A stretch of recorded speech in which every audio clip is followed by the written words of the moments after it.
उदयनिधि स्टालिन एक मुख्यमंत्री के बेटे हैं, एक युवा विंग देखते हैं, इसके अलावा तमाम मंत्रालय संभालते हैं, लेकिन सनातन को लेकर क्या कहा है पूरा बयान पहले सुन लीजिए। சனாதன எதிர்ப்பு மாநாடு என்று போடாமல் சனாதன ஒழிப்பு மாநாடு என்றும் நீங்கள் இதை போட்டிருக்கிறீர்கள், இதை அழைத்திருக்கிறீர்கள், இந்த நிகழ்ச்சிக்கு பெயரிட்டீர்கள். அதற்கு என்னுடைய வாழ்த்துக்கள். சிலவற்றை நாம் ஒழிக்கத்தான் வேண்டும், எதிர்க்க முடியாது. கொசு, டெங்கு காய்ச்சல், மலேரியா, கொரோனா இதையெல்லாம் நம்ம எதிர்க்கக்கூடாது, ஒழித்து கட்ட வேண்டும். அப்படிதான் இந்த சனாதனம். சனாதனம் என்பதை எதிர்ப்பதை விட ஒழிப்பதே நாம் செய்ய வேண்டிய முதல் காரியமாகும். சனாதன எதிர்ப்பு மாநாடு என்று போடாமல் சனாதன ஒழிப்பு மாநாடு என்றும் நீங்கள் இதை போட்டிருக்கிறீர்கள், இதை அழைத்திருக்கிறீர்கள், இந்த நிகழ்ச்சிக்கு பெயரிட்டீர்கள். அதற்கு என்னுடைய வாழ்த்துக்கள். சிலவற்றை நாம் ஒழிக்கத்தான் வேண்டும், எதிர்க்க முடியாது. கொசு, டெங்கு காய்ச்சல், மலேரியா, கொரோனா இதையெல்லாம் तो उदयनिधि स्टालिन को आपने सुना, कह रहे हैं कि सनातन को खत्म करना हमारा पहला एक स्टेप है जो हमें उठाना है, हमें इसे मिटाना है। ये बातें कह रहे हैं उदयनिधि स्टालिन और बीजेपी ने इस पर सवाल खड़े किया और कहा है कि ये सब कुछ प्री प्लान था, पहले से तय था। सुनिए सुधांशु त्रिवेदी।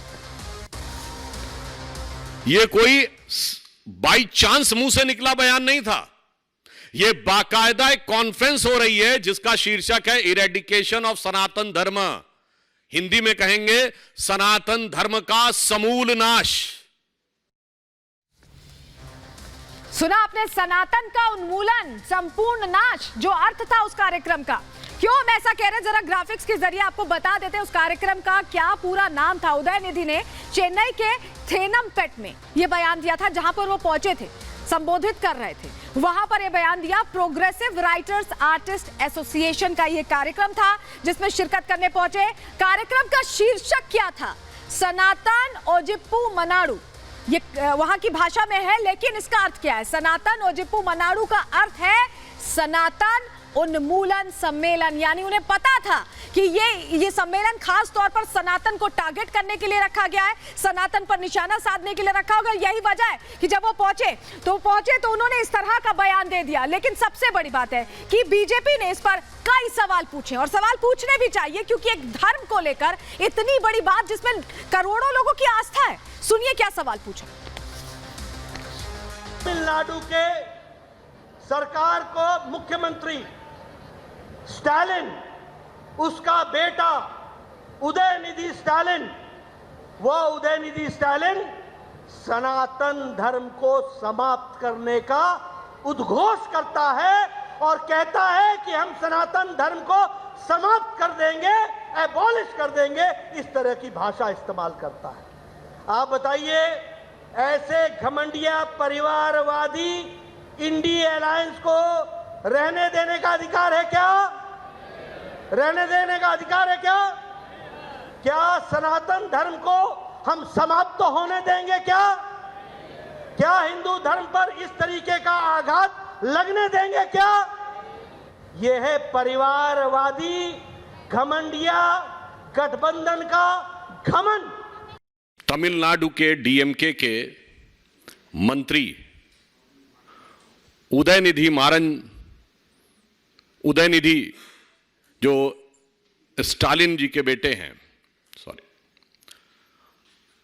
उनका जो एक बयान आया है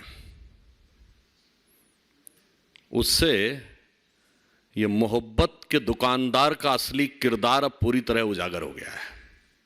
बिहार के शिक्षा मंत्री पहले हिंदू धर्म ग्रंथों के बारे में बयान देते हैं, ये भी INDIA/घमंडिया के घटक दल हैं।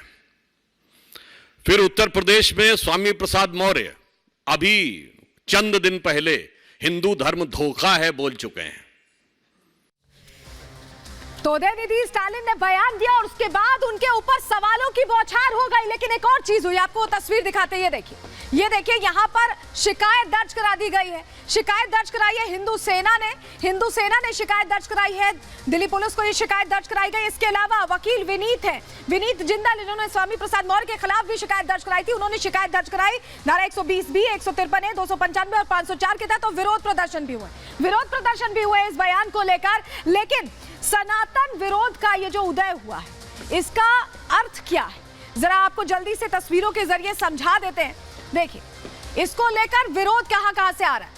भारतीय जनता पार्टी ने सबसे पहले सवाल खड़े किए, क्या क्या बयान आए हमने आपको सुनवाया। इसके अलावा और कौन विरोध में है, तस्वीर आपको बताते हैं। संत समाज ने मुखर होकर कहा है कि आप सनातन के खिलाफ ऐसे सवाल कैसे खड़े कर सकते हैं।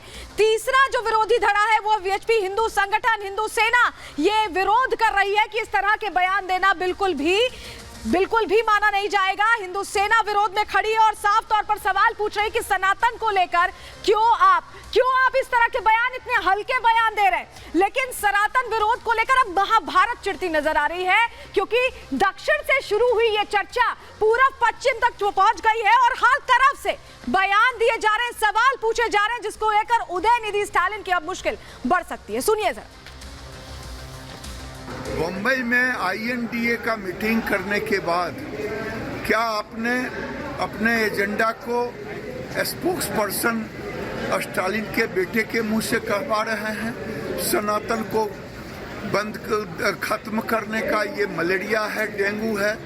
मैं चुनौती के साथ कह रहा हूं, लालू प्रसाद यादव जी और नीतीश कुमार इसका जवाब दें। सारा हिंदू सेना इसको, जैसे हिंदू सेना देख रही है वैसे ही देश के 125 करोड़ लोग भी देख रहे हैं कि सनातन धर्म को कैसे मच्छर और मक्खियों की तरह ख़त्म करने की बात की जा रही है। तो ये बहुत ही दुर्भाग्यपूर्ण बयान है और इस बयान पे जो इंडिया है, जो इन्होंने ऑर्गेनाइजेशन बनाया है, जो जैसे एनडीए वैसे इंडिया तैयार किया अपोजिशन पार्टी ने, उसी में मैं कहना चाहता हूँ, अपोजिशन पार्टी से भी पूछना चाहता हूँ, क्या वो शालीन के जो इनके बयान आया है उस बयान से सहमत हैं? उस पर कम से कम अपनी प्रतिक्रिया दें। क्या वो भी चाहते हैं कि सनातन धर्म को मच्छर मक्खियों की तरह ख़त्म कर दिया जाए? वो स्वयं समाप्त हो जाएंगे। सनातन धर्म को जो समाप्त करने आए वो समाप्त हो गए। समाप्त तो वो होता है जिसका जन्म हो। तो सनातन धर्म तो स्वयं प्रभु है, उसका जन्म नहीं हुआ, वो परमात्मा का निश्वास भूत है। इसे मैं फिर कह रहा हूं कि जो लोग सनातन धर्म को समाप्त करना चाहते हैं वे स्वयं समाप्त हो जाएंगे। जिस धर्म में इतने लोगों की आस्था है, क्या उसको लेकर इस तरह का बयान देना किसी भी राजनेता के लिए ठीक है? ये आपके मन में प्रश्न उठ रहा होगा, लेकिन एक तस्वीर आपको दिखाते हैं। ये देखिए, ये मुंबई की तस्वीर है। आईएनडीआईए की बैठक होती है, तमाम वो चेहरे जो विपक्षी एकता की बात करते हैं यहाँ पर इकट्ठे हुए नजर आए, और डीएमके भी उसी इंडिया गुट का एक दल है जो यहाँ पर मौजूद था, इस बैठक में मौजूद था, बैठक में शामिल हुआ। राहुल गांधी सॉफ्ट हिंदुत्व की बात करते हैं, नफरत की दुकान खुलती नजर आ रही। मोहब्बत तो यहाँ कम से कम सनातन प्रेमियों को नहीं दिख रही है। मोहब्बत की दुकान खुलती तो हर धर्म के लिए खुलती, लेकिन यहाँ नफरत की दुकान खुलती नजर आ रही। कौन कौन ऐसा है जिसने इतनी बड़ी चोट को लेकर, सनातन पर चोट हुई और चुप बैठे हुए हैं? कौन कौन मौन है, देख लीजिए आप।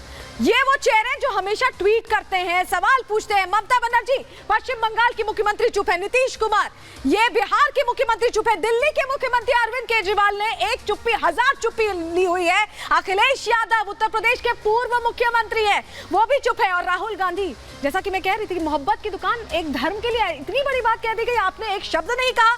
तेजस्वी यादव भी उप मुख्यमंत्री बिहार के चुप हैं, क्योंकि ये इनकी गले की फांस बन गया है। ये कुछ नहीं बोलना चाहते। आईएनडीआईए का चुप रहना समर्थन दिखाता है। ये जो समर्थन किया जा रहा है, क्या इतने गंभीर बयान पर जो लोग बोल भी रहे हैं, वो बोल के भी ऐसे बोल रहे हैं जैसे उन्होंने कुछ बोला ही नहीं है। सुनिए जरा।